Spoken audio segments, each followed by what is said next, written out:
Ya, akhirnya emas terkoreksi setelah sempat sentuh 3438 dan urung untuk tembus 3450-an. Tapi apakah ini pertanda bahwa bullish sudah selesai ataupun bahkan gagal? Ya, kembali lagi dengan apa yang sempat kita kupas dari sejak hari Senin, bahwasanya penurunan kemungkinan bisa terjadi menjelang rilis data PMI ataupun bahkan kita kaitkan dengan kesepakatan dagang. Jadi kalau kita lihat dari apa yang terjadi sepanjang minggu ini, mayoritas masih tetap menunjukkan uptrend, masih tetap kuat. Jadi penurunan ini kelihatannya masih bersifat sementara.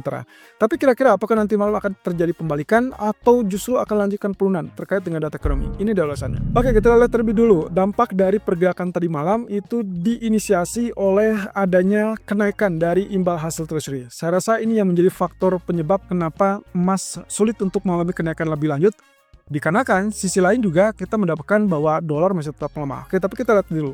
Jangan ditutup dengan bullish. Kita kemarin sudah sempat singgung terkait dengan potensi rebound karena memang dari sejak pembukaan pun terjadi rebound. Dan jangan lupakan bahwa kemarin kita juga sempat singgung terkait dengan potensi yang bisa terjadi kalau kita kaitkan dengan peluang, katakanlah mungkin rebound ini bersifat sementara. Jadi yang kita perhatikan dari wave kecilnya kurang lebih potensi ataupun peluang yang kita anggap sebagai potensi pembentukan head and shoulder. Kalau ini terjadi berarti kita berharap dia tidak lebih tinggi dari 4,45% ataupun bahkan ya mungkin saja dia tiba-tiba berbalik saat ini gitu ya. Jadi kita asumsikan ini kenaikan yang sampai mungkin nanti malam ya. Jadi penentunya akan ditentukan dari data ekonomi. Kemudian nantinya diharapkan dia reject dan akhirnya turun. Berarti kita dapatkan yang namanya head and shoulder kecil. Kenapa kita sebut head and shoulder kecil? Karena ingat yang paling utama yang sedang kita tunggu-tunggu itu adalah terkait dengan head and shoulder yang besar ini. Dan ini adalah bagian dari pembentukan right shouldernya. Jadi pada dasarnya kita belum ada perubahan skema.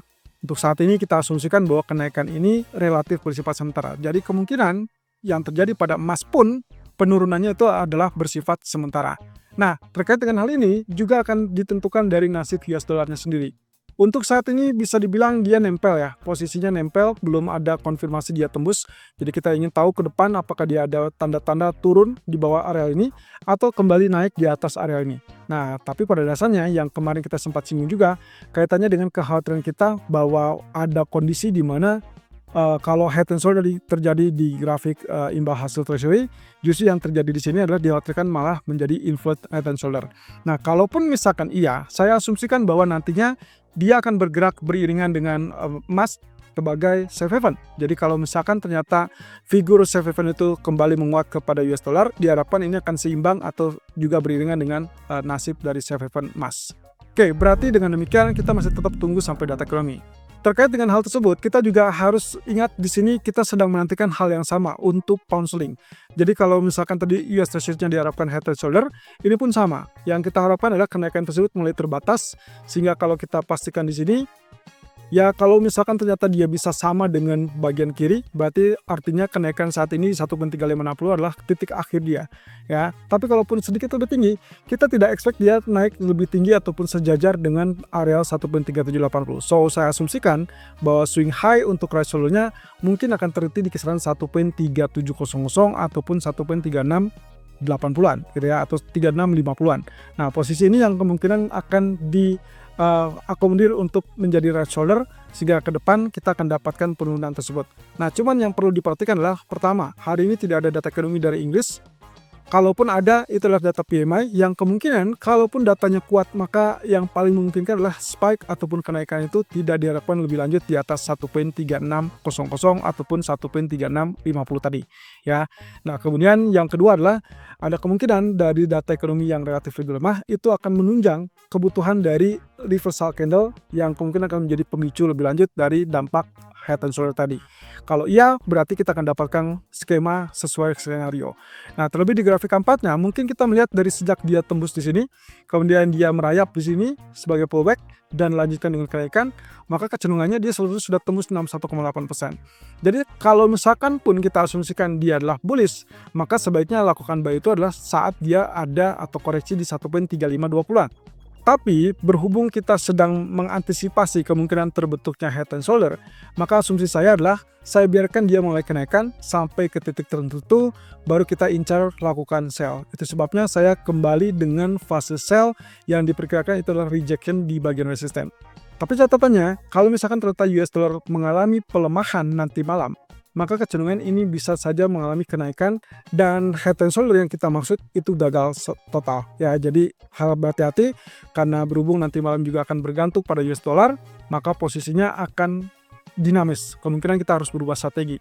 Sementara untuk crude oil, kelihatannya data inventory crude oil tadi malam dari Amerika kecenderungannya bullish ya untuk membuat harga minyak mulai kenaikan. Walaupun dengan demikian saya tidak melihat ada alasan yang paling potensial untuk membuat dia naik terus di atas $68.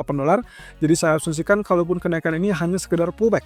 Kalaupun iya, berarti apa yang kita soundingkan dari sejak beberapa waktu lalu, ini kaitannya dengan potensi penurunan dari pola expanding wedge, maka ini adalah pullback sebelum nantinya kita lanjutkan dengan penurunan. Jadi saya tetap incar sell selama tidak ada kenaikan di atas level 69 ataupun 70.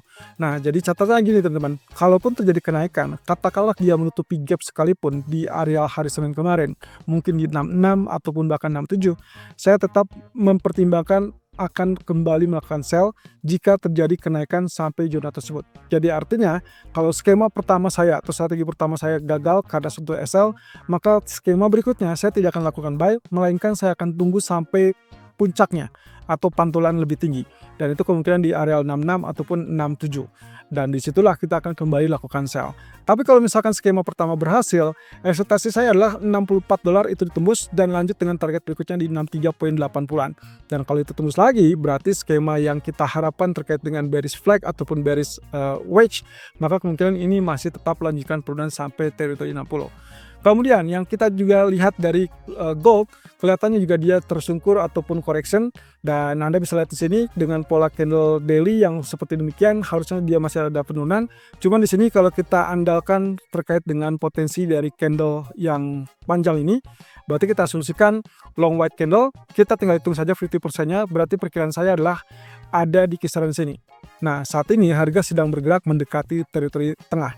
Berarti kita asumsikan 3362, 3365 harusnya menjadi final target ya. Artinya, hati-hati di malam hari mungkin kita tidak perlu sell lagi, melainkan bisa saja berubah menjadi buy. Nah, tapi catatannya bisa saja penurunan tersebut sampai zona terendah ini.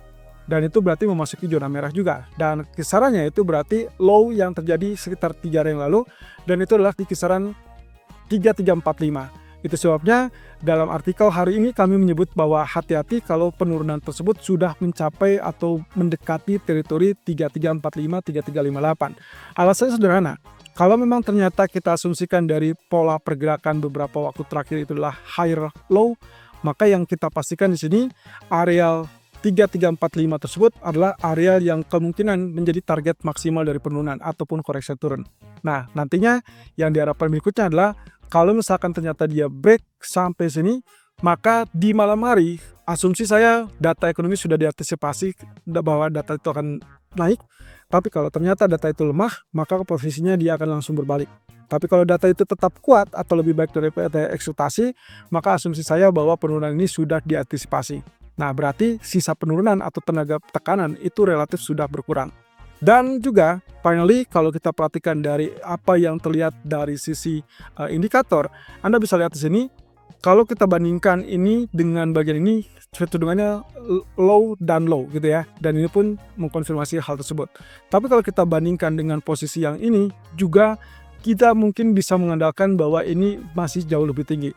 Sehingga kalaupun misalkan kita asumsikan ini akan menjadi bullish divergence, maka asumsinya adalah kemungkinan ini yang akan menyelamatkan atau menahan dari penurunan lebih lanjut. Sehingga nantinya begitu terjadi penurunan mendekati level support yang dimaksud, maka kita bisa segera exit dari posisi sell untuk merubah menjadi posisi buy. Untuk saat ini strategi sell masih tetap dominan sampai nanti malam, kecuali kalau misalkan data ekonominya sudah sesuai dengan ekspektasi atau katakanlah mungkin berbalik dengan lebih lemah daripada ekspektasi. So, switch strategi menjadi buy kalau ternyata areal penurunan sudah menyentuh atau sudah berada di kisaran 3345 ataupun 3355.